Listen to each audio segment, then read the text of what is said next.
Всем привет! Вас приветствует Серж Мартин Гараж, а мы продолжаем. Мы продолжаем ряд видео по вопросам подписчиков. И очень часто мне задают вопрос и в комментариях, и вот так по телефону там люди спрашивают, то есть почему происходит стук на переднеприводных вазах, когда трогаешься. То есть вот трогаешься и удар, стук.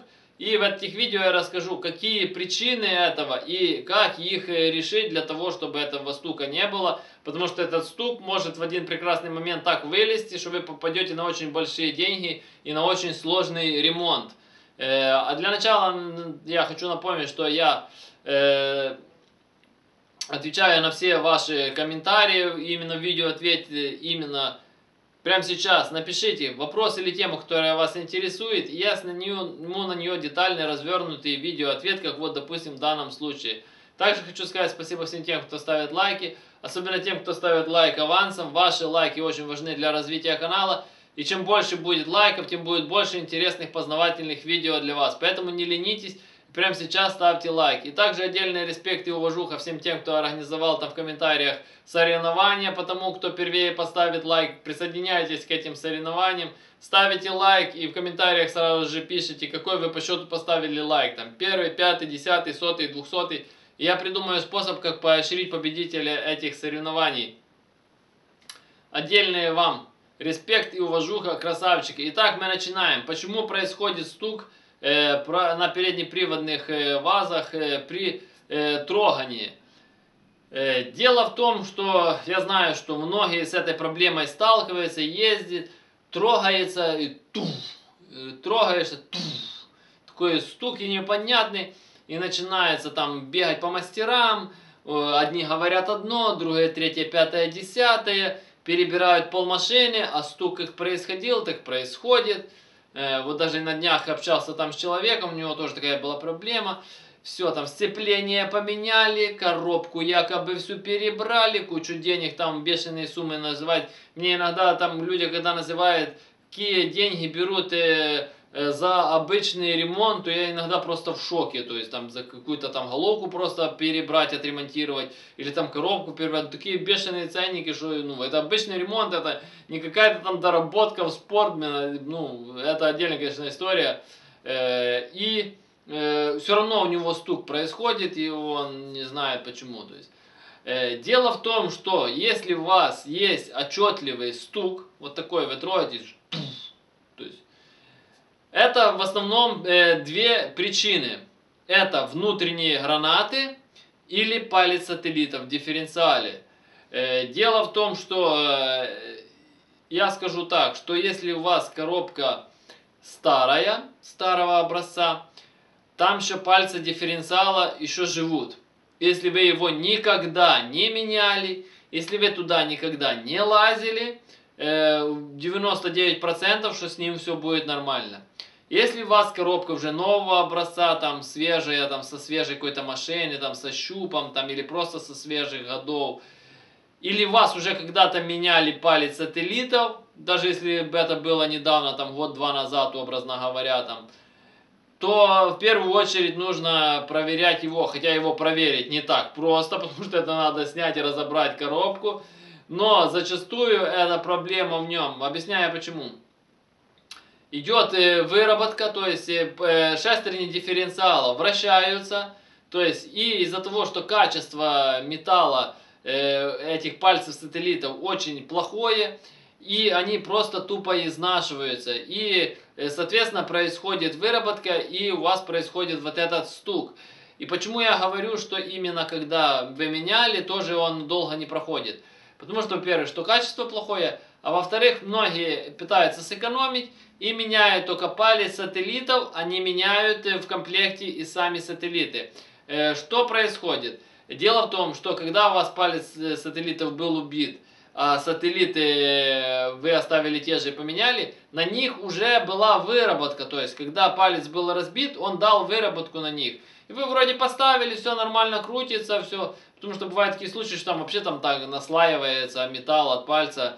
То есть, ну, допустим, даже если вы поставили, все равно там уже есть выработка. И та выработка на шестернях дифференциала, она просто съест этот палец в ближайшее время, то есть, и вы опять появится этот стук, и вы опять будете разбирать, попадете на съем коробки, потому что, почему с одной стороны берут там типа дорого за работу, потому что это надо снять коробку, кучу всего там открутить полморды, то есть коробку снять, коробку все разобрать, то есть это как бы понятно, ну, трудоемкий процесс, то есть и не так легко добраться до того пальца, то есть. Поэтому я же говорю, и это нужно, если и меняете, то в сборе комплектом, то есть оно с одной стороны не так дешево, но сэкономите потом 150 раз туда лазить, менять этот палец.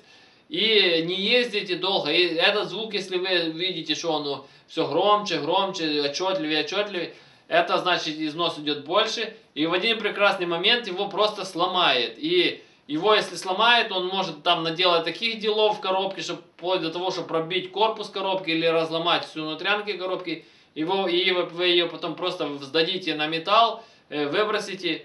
Поэтому, когда вы ремонтируете, как в данном случае с этим человеком, ему там все шестерни все перебрали в самой коробке, там подшипники, сцепления, а сам палец сателлитов и не посмотрели. То есть, поэтому, когда вы перебираете коробку, если вы просто даже обслуживаете, там синхрон какой-то меняете, муфту, там шестерню, то есть, или подшипник, не поленитесь, проверьте палец сателлитов. То есть, если с ним все нормально, собрали это все дело назад и погнали. Потому что если он будет разбитый, потом опять попадете на разборку и все это дела.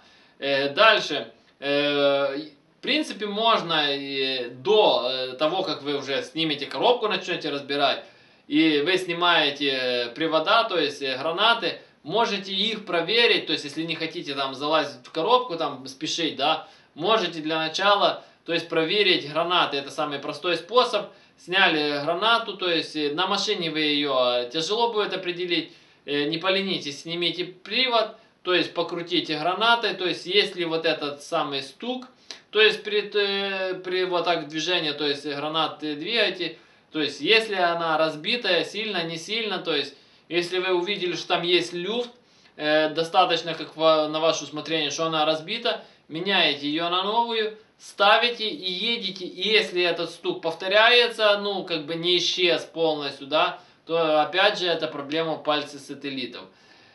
Чтоб стучало сцепление, такое тоже бывает. Может, допустим, там и корзина пойти по одному месту, и сам диск, ну, это ее надо ушатать до такой степени, чтобы там, я не знаю, оно отвалилось.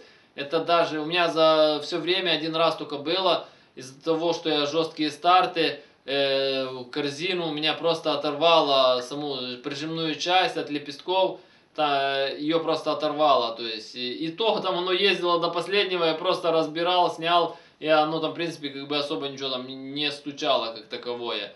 То есть, поэтому, да, когда вы будете снимать, опять же, коробку, проверить палец сателлитов, не поленитесь, открутите сцепление, проверьте.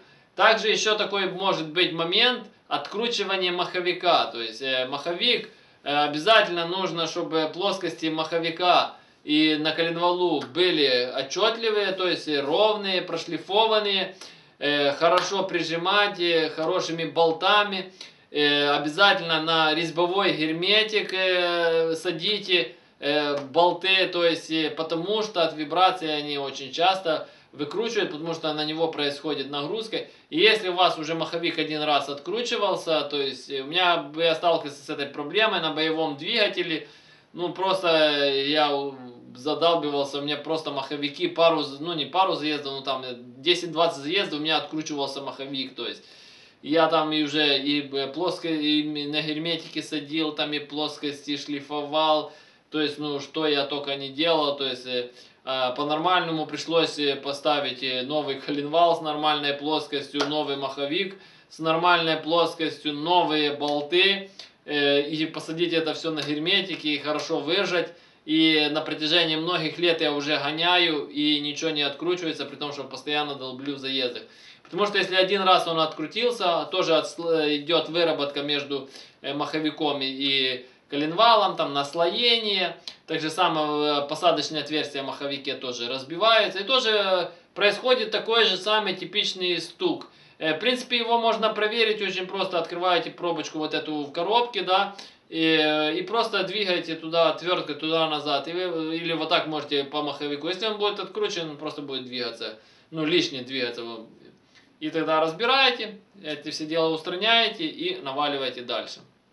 Поэтому я же говорю, есть очень много нюансов, и нужно их последовательно проверять, потому что, чтобы там не перебирать пол машины, и чтобы так и не найти причину. А я напоминаю, что я занимаюсь доработками головок блока и карбюраторов. Каждый из вас может прислать свою головку блока или карбюратор на доработку.